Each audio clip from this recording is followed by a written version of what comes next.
Binaliwala ka lang ba sa taong mahal mo at wala na siyang oras para sa'yo at gustong-gusto mo pa siyang makakasama habang buhay?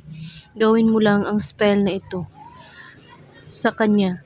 Bigkasin mo lang ang mga salitang ito at hahabulin ka niya lalo at hindi ka niya baliwalain magpakailanman.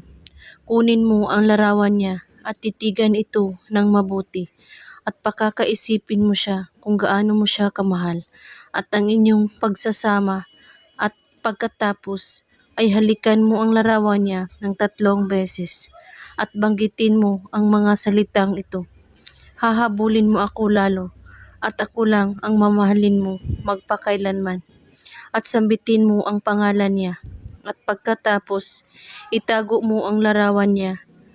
Gawin ito kahit anong oras at araw, basta't buo ang inyong paniniwala sa paggawa at walang ibang iniisip at pagdududa. At kung may katanungan po kayo ay magko-comment lang po sa baba. Maraming salamat sa panonood. May God bless us all.